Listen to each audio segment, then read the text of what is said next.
Hello, He's Oliver, she's Lucy, and you're listening to Anyway Movies, the podcast of film fanatics and movie maniacs. the podcast of discussions, debates, and occasional distractions as we talk about all things cinema. If you like what you hear, be sure to like our Facebook page and follow us on podcasting platforms. Big shout out to my sister Molly for creating the logo and images for our podcast.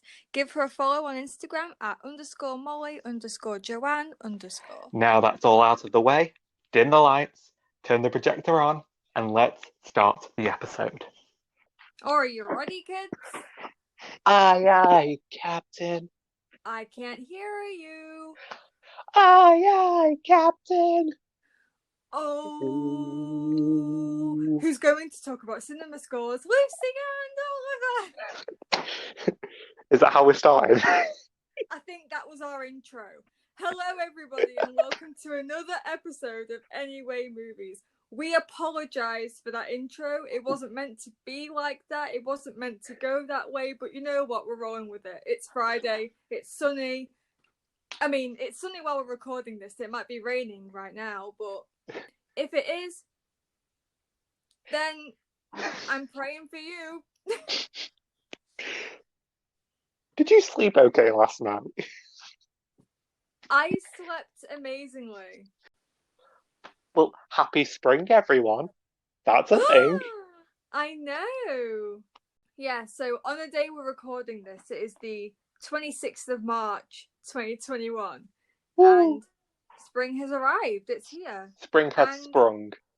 It truly has, because it's nice and sunny. The energy is nice.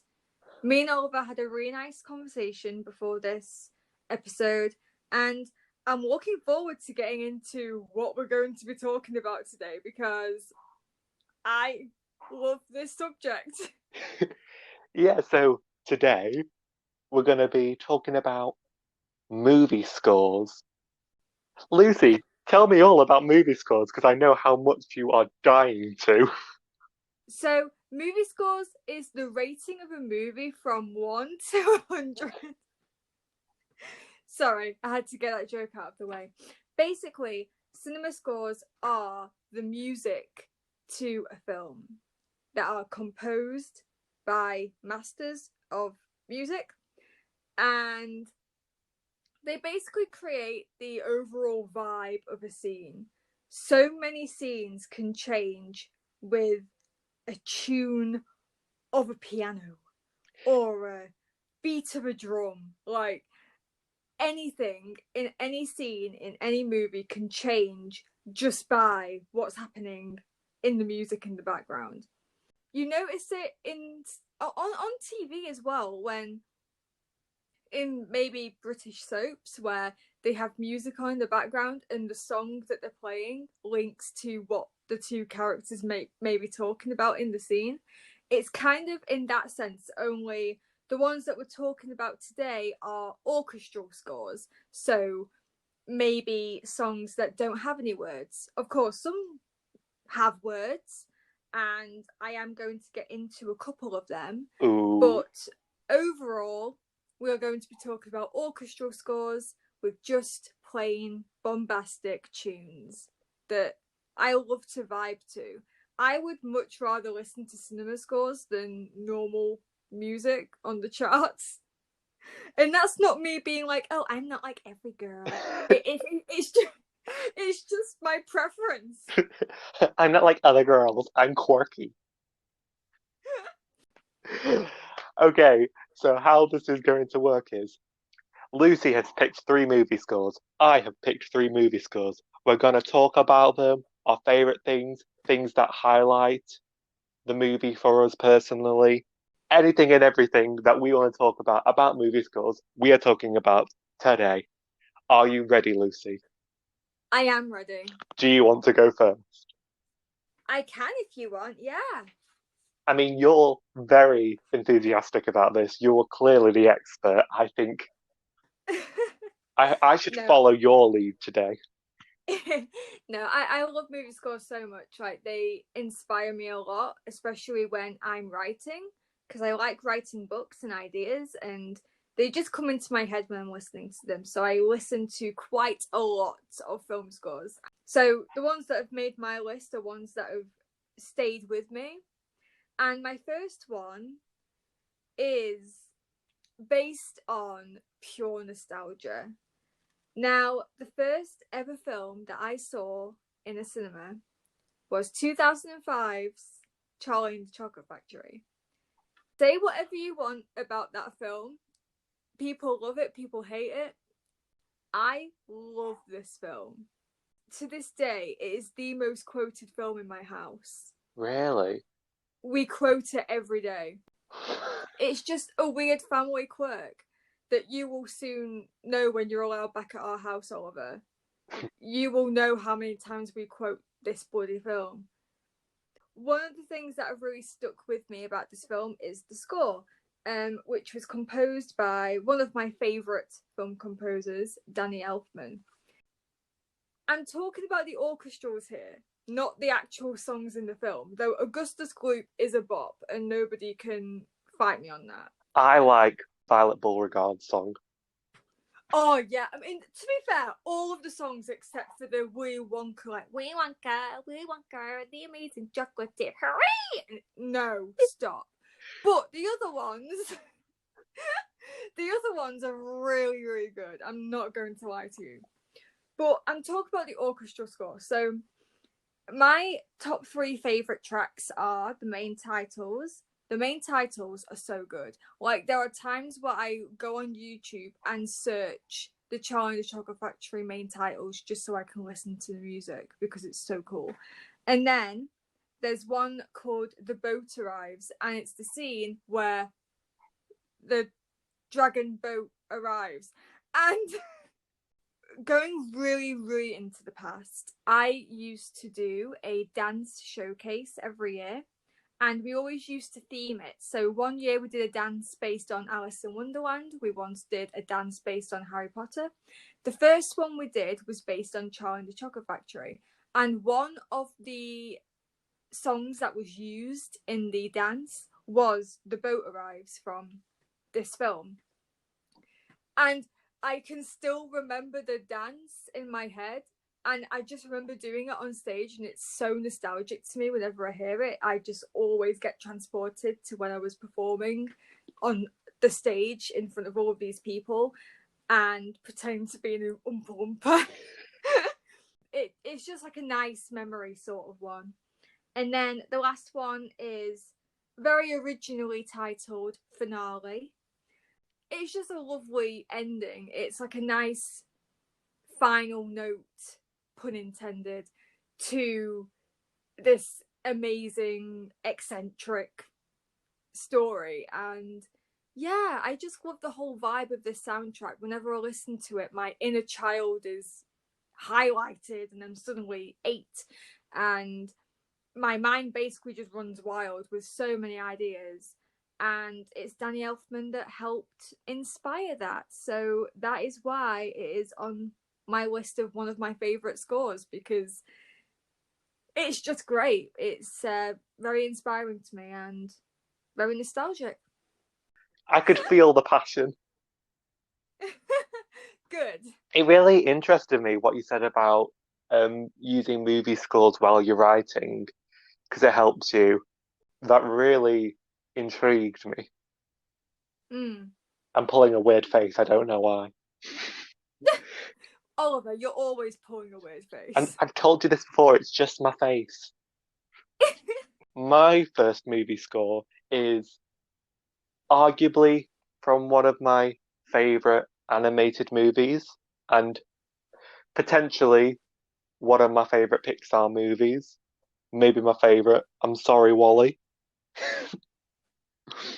It's The Incredibles, score by Michael Giacchino.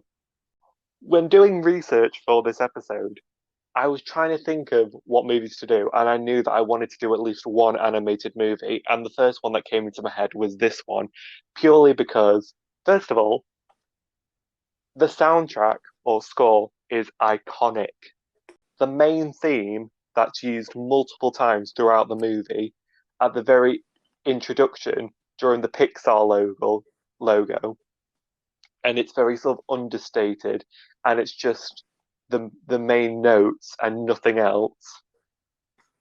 And then it's brought back again to build up the atmosphere, and it goes straight into the car chase scene with Mr. Incredible at the very start, and then it's later used when Mr. Incredible sneaks back into his house and sees cake lying around, and he's humming it because it's like his theme song for his superhero. And it just very much, I feel, sets the tone, but also is brilliantly used throughout the film in those ways I've just explained. This was actually the first Pixar film scored by Giacchino.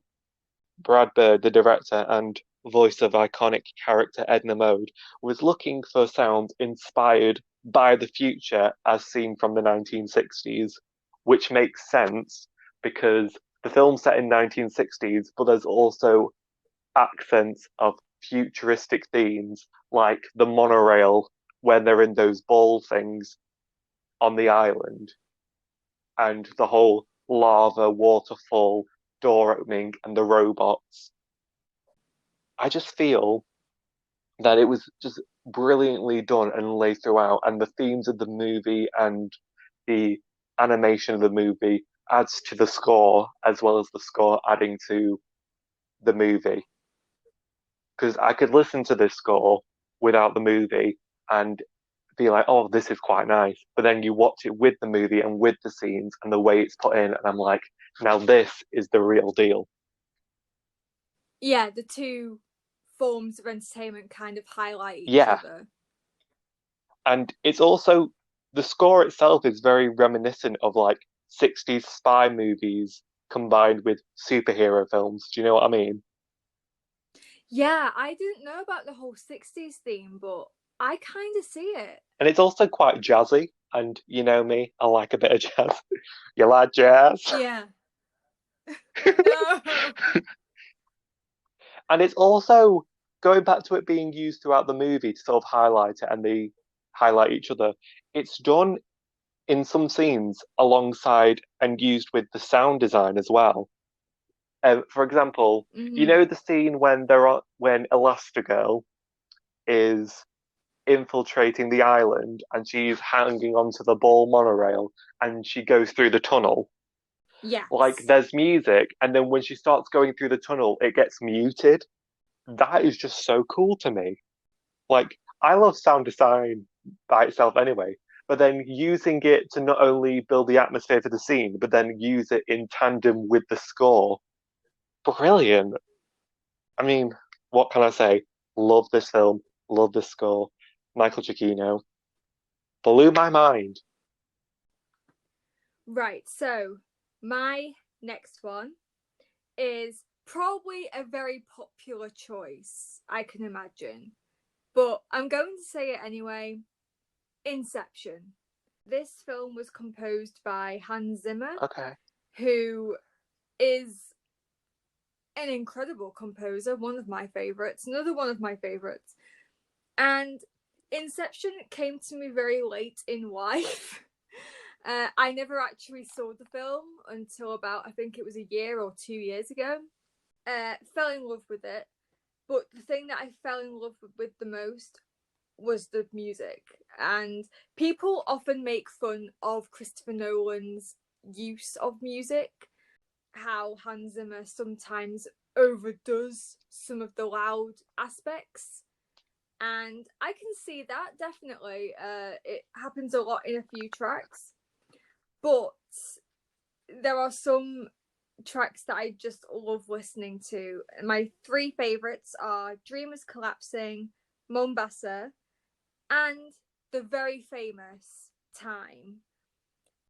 Time is one of my favorite movie score pieces of all time. Haha. That just kind of came out of my mind. I didn't even plan that. Anyway, it's a very special piece to me. It's very emotional, but also very hopeful at the same time. I think it blends those two emotions beautifully. And it is also such a gorgeous ending to a very confusing film. It kind of relaxes you and makes you think, oh, this is brilliant. Yeah, yeah. Everyone's okay. Everyone's fine. Then the last note and the last scene kind of makes you question pretty much everything. But with it, I'm not going to go into spoilers. But if you listen to Time on its own without watching the film, you can still get the same impact as watching the film. You don't need to see the film in order to have this song mark you emotionally. And yeah, I listen to it whenever I just need a burst of inspiration, a burst of hope. Yeah, I would recommend after this podcast, listen to Time Hans Zimmer. You either have heard of it but didn't know it was that, or it's gonna change your life.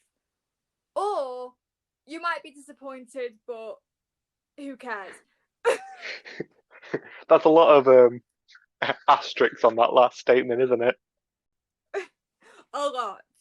But yeah, the Inception score is just great. There's nothing more to say. There is nothing that hasn't been said about the Inception score. So I'm going to leave it there. But yes, one of my favourite scores. I wish I knew what you were talking about.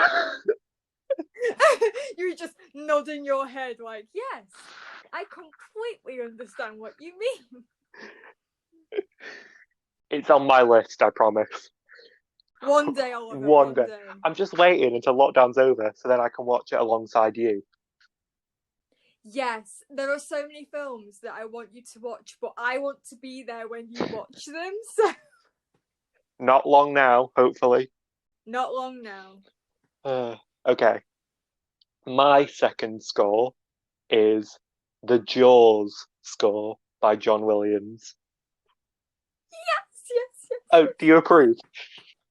I do approve. I very much approve. I mean, what can you say about one of the most recognizable cinematic themes of all time?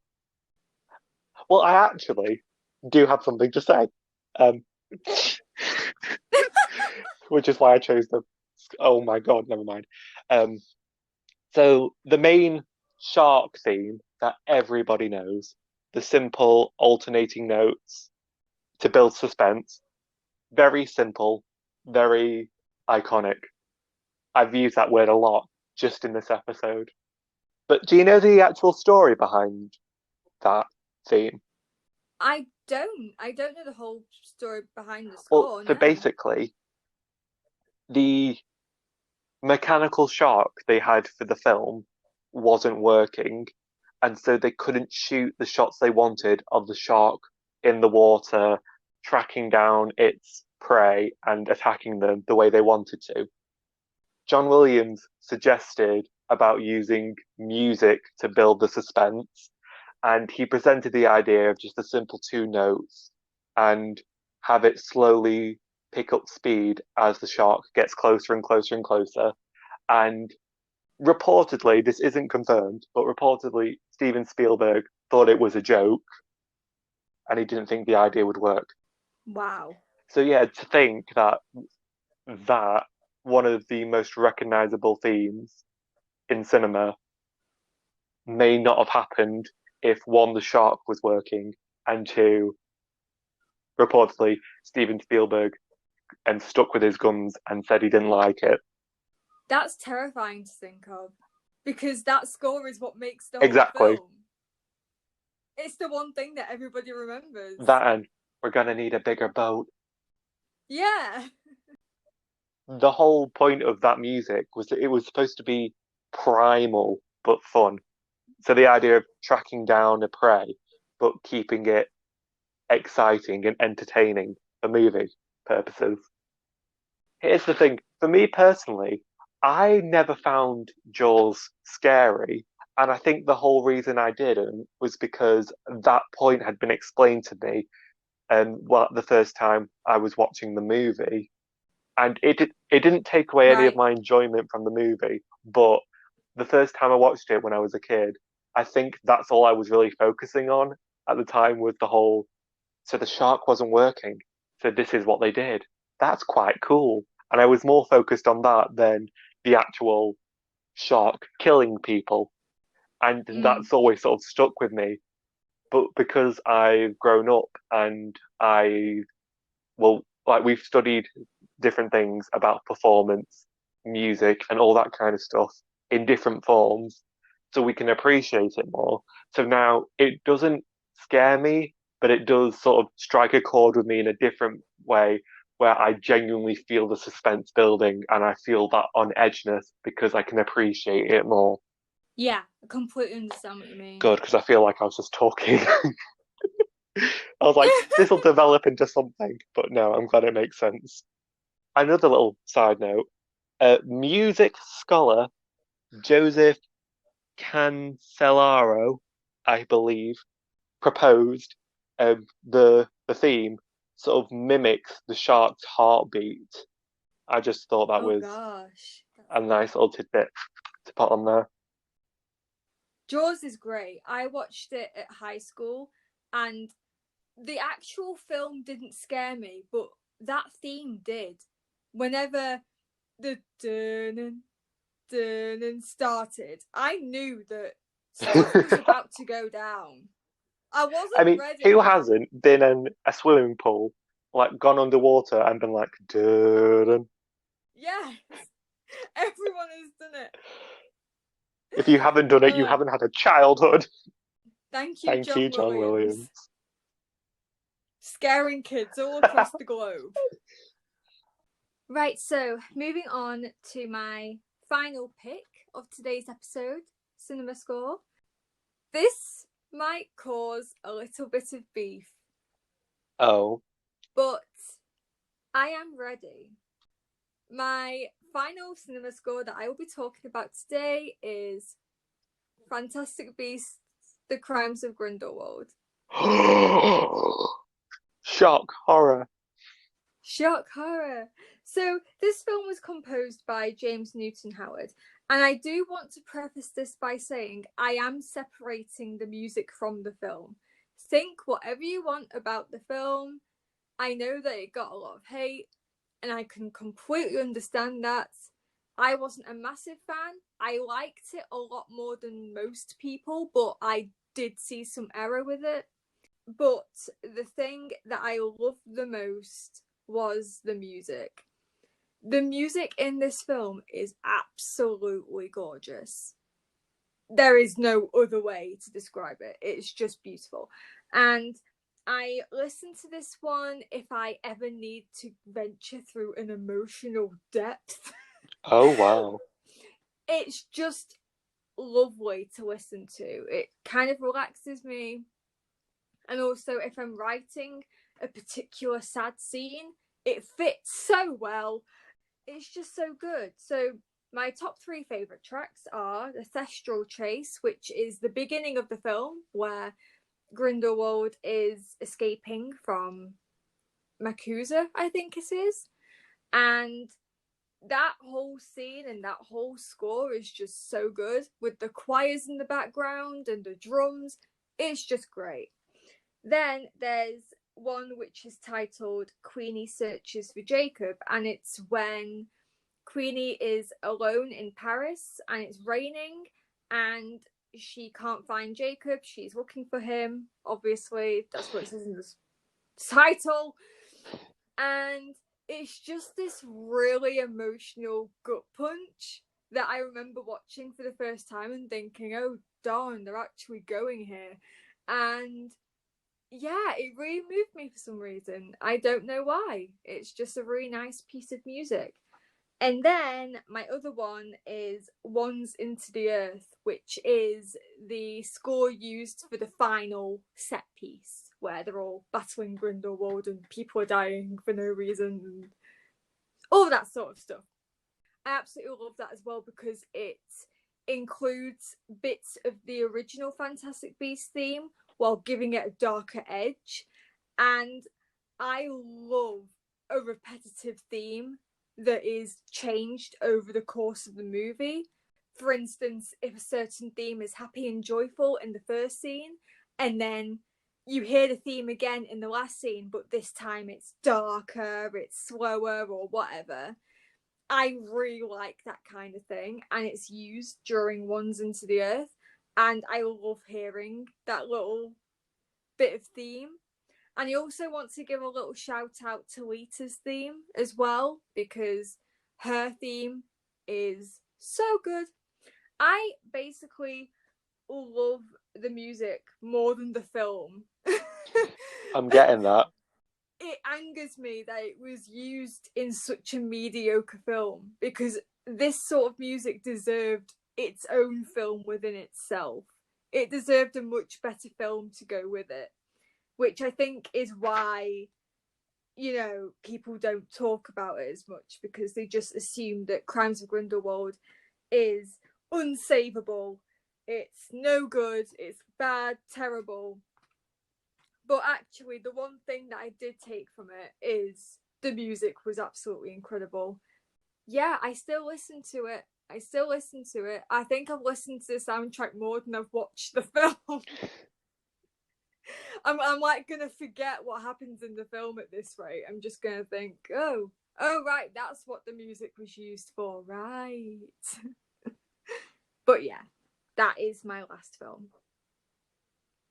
I like that, where even if it's not the best film, like there's always things you can take away from it, things you can appreciate from it, and things that strike a chord with you personally, even if it isn't globally seen as a good movie.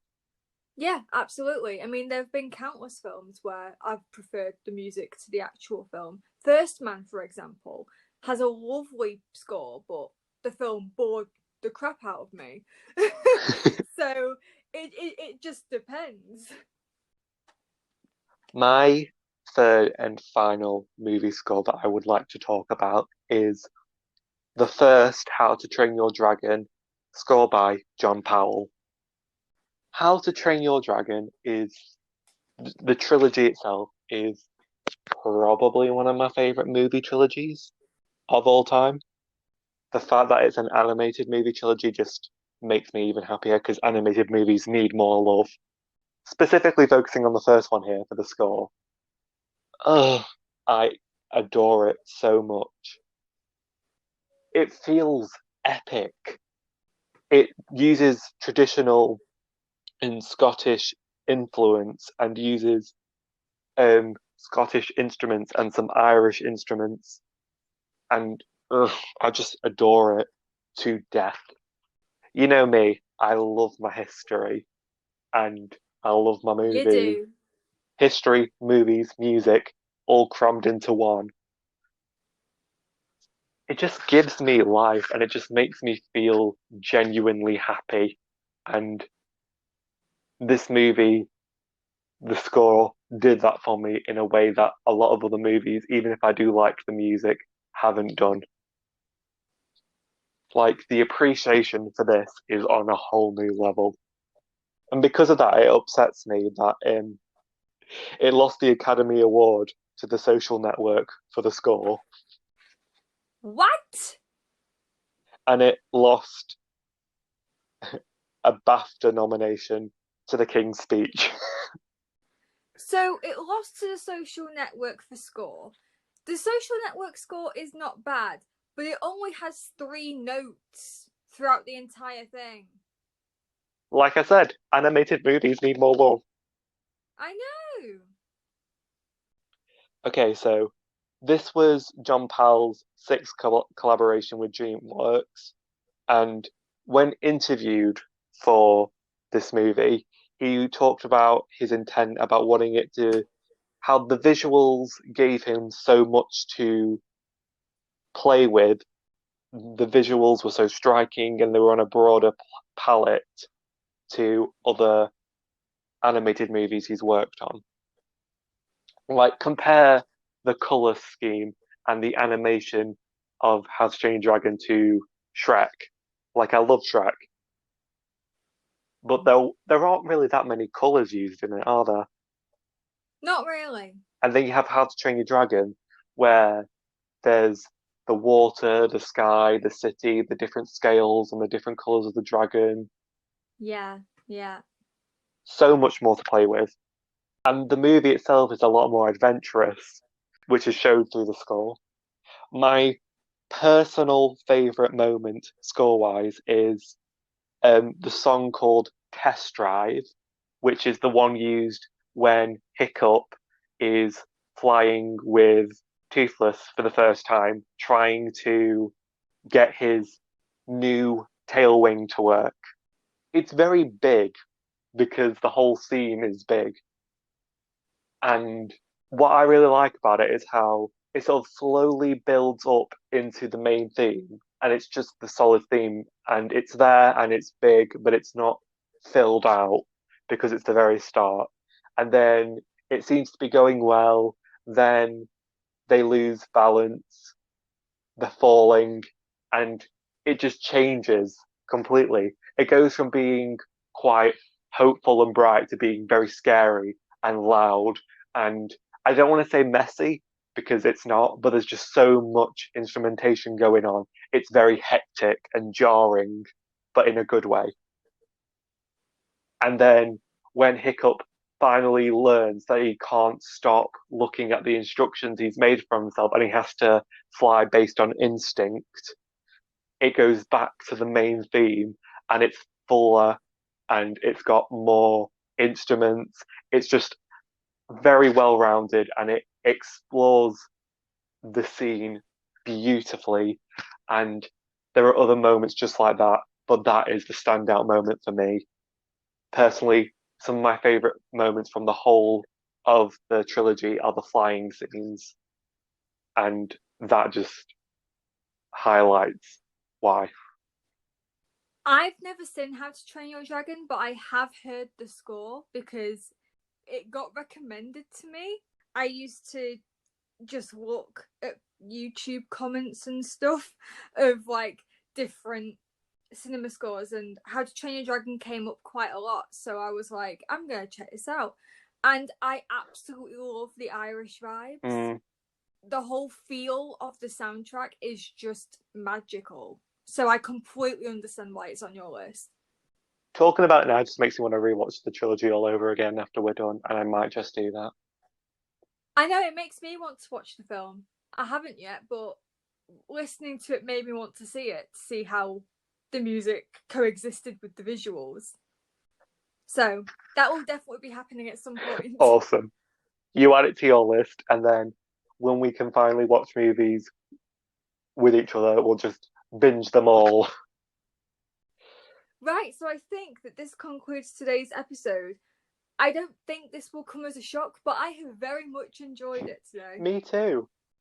I was never one to fully focus on the score before, but doing this episode, preparing for it, and then talking about it with you has got me really intrigued to look at more movie scores because there are hints of some that I'm like, oh, I like that, but now I want to dive into a couple of my favorite movies and check it out more, and that's thanks to you. So thank you very much. You're very welcome. Well, if you need any more suggestions, then I have a whole list. I have a whole Spotify playlist of just my favorite movie scores, Ooh, so I can just do it there. I mean, I really doubt this will be the only episode we do on cinema scores. There probably will be another one down the line because there are so many. so I many. could go on for hours. You really could. People will unfollow our podcast because I could just go on. But yeah, music is just very, very important for film, and it's only right that it gets highlighted on a movie podcast. Of So course. this is why we're doing it, folks. Every single part of movie making is so So important. important. This is why we're highlighting it, and we really hope that you enjoyed this episode today. If you're liking what you're hearing and this is your first episode, then go and watch our other episodes. We have a lot, so you can go back and listen to them. I keep saying watch. I keep forgetting that they can't actually see us. Watch with your ears. We do have a Facebook page, so please like us on there to follow on any updates. We are also on all the podcasting platforms that you can think of, including Spotify, Google Podcasts, Breaker, Pocket Casts, Radio Public, and Anchor. And we also have a YouTube channel, so you can subscribe to that as well. Please also give us a review on iTunes and let us know what you thought about today's episode. And let us know about your favourite movie scores, your standout moments. We're very interested and we would love to hear it. Yes, and I would also love to hear a score that I have not heard Oh, that's yet. a good idea. So Suggest. if you have any underground suggestions, please let us know, because I will be more than happy to broaden my horizons when it comes to film scores, because I feel like I've listened to pretty much everyone. That would be so cool. Yes, please do that. Me and Oliver will see you next week. Goodbye.